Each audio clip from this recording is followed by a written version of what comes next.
I leaned back in the leather chair of my office, watching the city stretch out beneath the floor-to-ceiling glass.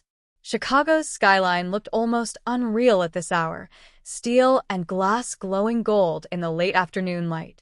My silk blouse whispered softly when I moved, a small reminder of how far I'd come from the girl who once had nothing but a trembling voice and a rejected idea. My phone buzzed on the desk. I didn't reach for it right away.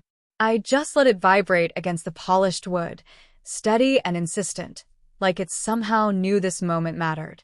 When I finally picked it up, the name flashing on the screen nearly made me laugh. Harrison Manufacturing. The very people who had laughed me out of their boardroom 5 years ago. The same people who dismissed my proposal as too ambitious for a young woman to handle. My chest tightened, not with fear anymore, but with irony so sharp it almost tasted sweet. For a second, I let myself remember the sting of their rejection. The way my voice had cracked as I tried to explain my plan, the way their dismissive smiles made me want to disappear. And now, they were calling me. Not just calling, they were asking for a meeting. Desperate, from the sound of the message. I glanced at the framed photo of my grandmother on the credenza behind me. Her eyes seemed to sparkle with quiet pride, as if she already knew the truth. They ignored my offer then. Today, I'm the only supplier they have left. 5 years ago, I wasn't sitting in a glass tower. I was sitting in the back row of a crowded conference room, clutching my laptop like it was a lifeline. I was 24, fresh out of grad school, and convinced I had the solution no one else could see. My idea wasn't flashy, it was practical, sustainable, and, honestly, the future. At least, that's what I believed. The room smelled faintly of burnt coffee and cologne. Executives in tailored suits shuffled papers, barely glancing in my direction as I waited for my turn. When they finally called me forward, my hands were shaking so badly I almost dropped the remote for the projector. I remember my voice. Thin at first, like it might crack under its own weight. But as I spoke, confidence trickled in. I explained my plan, outlined the numbers, showed them how I could save their supply chain millions while building something scalable and environmentally responsible. For a moment, I thought I saw interest spark in one man's eyes.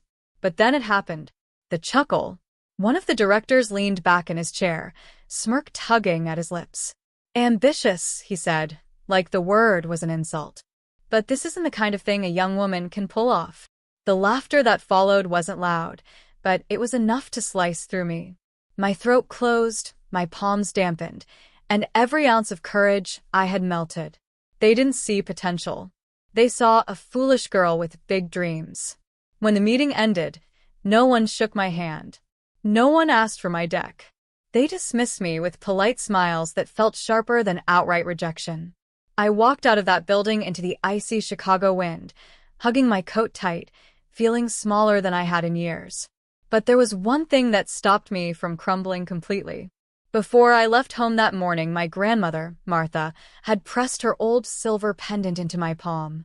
A simple chain, tarnished around the edges but strong. "Take this," she had whispered, her fingers curled warmly over mine. "When they underestimate you, let it remind you who you really are." That night, back in my tiny apartment with peeling wallpaper and buzzing pipes, I sat on the floor, pendant still clutched in my fist. Tears stained the collar of my blouse, but somewhere beneath the shame, a spark refused to die. If they wouldn't believe in me, I'd just have to believe in myself louder. And that was the night I made the decision that changed everything. I would build it anyway, without them. Starting without them was terrifying. I had no investors, no team, and barely enough savings to last 3 months. My apartment became my office, my lab, and my war room. The desk was a second-hand table I bought off Craigslist. The chair wobbled when I leaned too far back, and the Wi-Fi cut out every time it rained. But it was mine. I spent nights staring at spreadsheets until the numbers blurred, then mornings cold-calling suppliers who hung up as soon as they realized I wasn't representing a big firm. I burned through savings on trial runs, prototypes, licenses. Every no weighed heavier than the last, but still, I pushed forward. There was one person who made me believe I wasn't crazy. Dr. Elaine Harper. She had been my professor in grad school, sharp, uncompromising, the kind of woman who carried authority without raising her voice. When I told her what had happened at Harrison, she didn't give me pity. She gave me perspective. Of course they laughed, she said bluntly over coffee one morning. They're afraid of ideas they can't control. Let that be your fuel. With her guidance, I began refining my model. She introduced me to contacts who didn't care about my age or gender, only the numbers. And slowly, painfully, the numbers started working in my favor. I'll never forget the day I signed my first client. It wasn't glamorous. A small manufacturing company on the South Side agreed to a 6-month trial.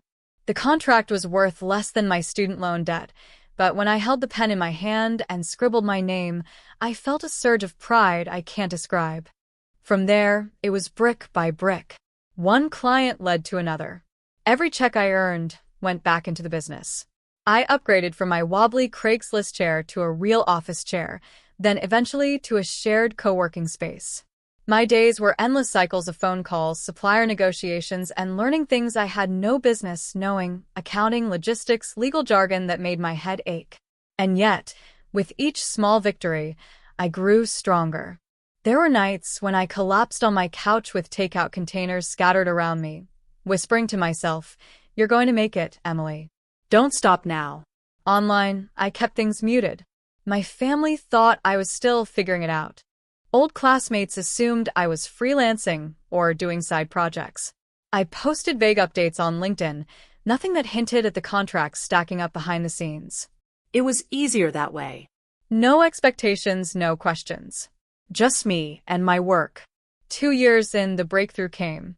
A mid-sized firm, desperate after their supplier failed, took a chance on me. I delivered faster than they expected, cheaper than they imagined, and with quality they couldn't deny. Word spread.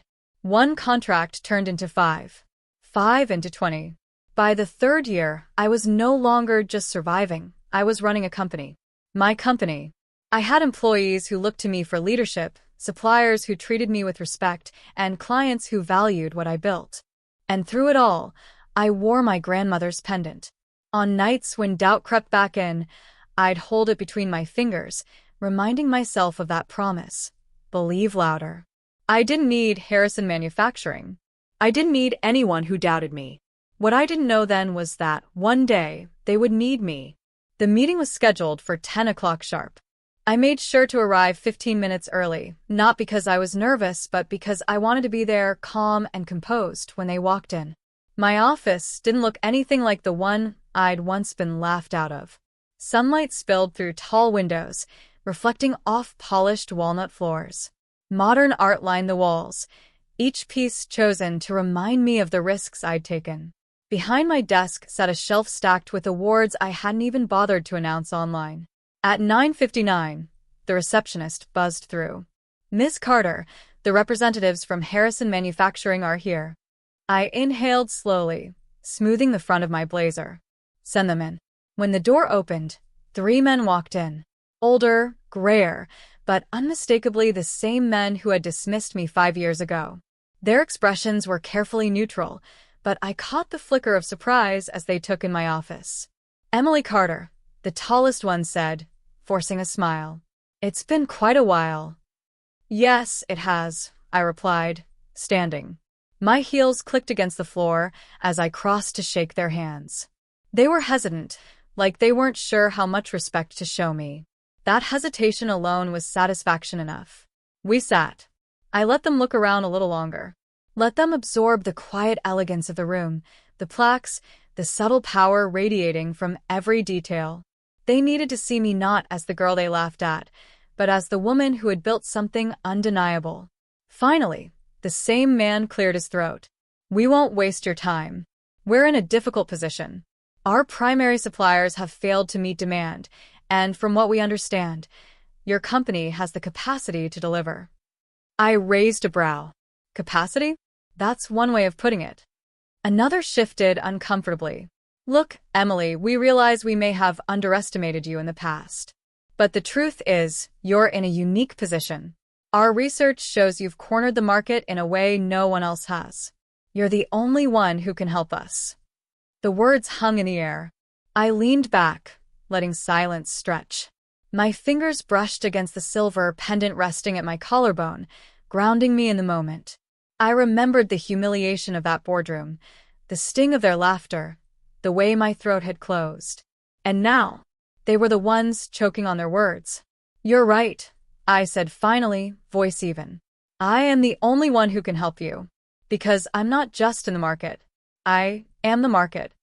Their eyes widened slightly, the weight of my statement sinking in. "You ignored my offer when I came to you," I continued, steady but sharp. "You dismissed me without a second thought. But while you laughed, I built everything you said I couldn't. And now, you're sitting in my office because I am your only supplier." The silence that followed was thick. One of them shifted in his chair, his face reddening with embarrassment. Another avoided my gaze completely, staring instead at the glass wall as if it offered escape. The tallest one finally spoke. "Emily, we admit our mistake. Things were different then. We see now what you've accomplished, and we're willing to do whatever it takes to work with you." I studied them, savoring the reversal. 5 years ago, I had begged for their attention. Now, they were begging for mine. I let the corners of my lips curve into the faintest smile. "Good. Because this time, it's going to be on my terms." The tension in the room thickened after my words. I could feel their discomfort, their pride bruised by the reality of who I had become. For a long moment, none of us spoke. I wanted them to sit with it, to feel the sting of being powerless in front of the very woman they once underestimated. Finally, I leaned forward, folding my hands on the desk. "Here's how this is going to work," I said calmly. Their eyes snapped to mine. "You want me as your supplier? Fine. But it won't come cheap, not in money, but in accountability. There are conditions." The shortest of the three frowned. "Conditions?" "Yes," I said evenly. First, respect. No more dismissive boardroom smirks. No more underestimating women because of their age or gender. Every interaction with me, or with any woman on my team, will be treated with the same seriousness you give your male counterparts. Non-negotiable. They shifted uncomfortably, but said nothing. Second, I continued, transparency. "I'll supply your company, but I won't be buried in bureaucracy. You'll give me direct access to decision-makers, not gatekeepers who waste time and stall progress." I let my words hang, watching them squirm. "And third," I said softly, my voice lowering but sharper now, "I want commitment. Not just contracts, but investment in ethical practices. No cutting corners. No exploiting cheap labor overseas. If we're doing this, we're doing it right." The tallest one finally broke the silence. "Emily, those are substantial demands." I arched a brow. "So, is asking the woman you laughed out of the room to now save your company? The difference is I can deliver." Can you? The words hit like a gavel. None of them had an argument strong enough to counter. They exchanged uneasy glances, pride wrestling with desperation. I leaned back, my tone softening, not with weakness, but with compassion.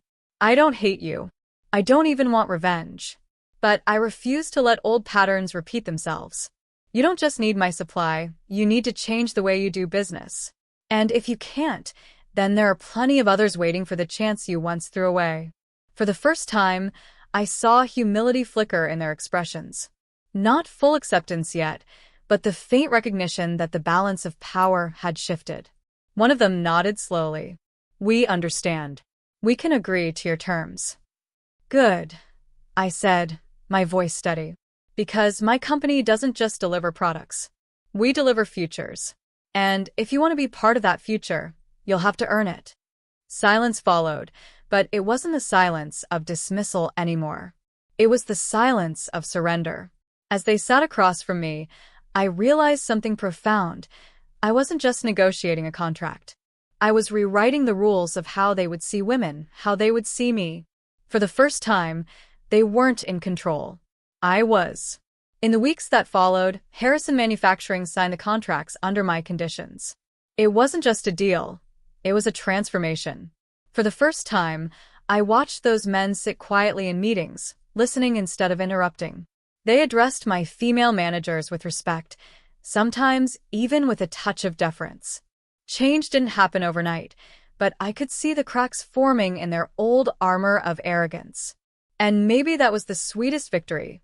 Not just their reliance on me, but their slow recognition of what true respect looked like. One evening, after the last emails were sent and the office had emptied, I stood alone by the window. The city lights glittered beneath me, each one a reminder of how far I'd come. My reflection stared back, stronger, sharper, but still the same woman who had once walked out of that boardroom with trembling hands and a broken voice. I reached for the silver pendant around my neck, the one my grandmother had given me. It was slightly tarnished now, the chain delicate from years of wear, but it was still intact. Just like me. Her words echoed softly in my mind. When they underestimate you, let it remind you who you really are. I closed my eyes, letting the memory settle deep in my chest.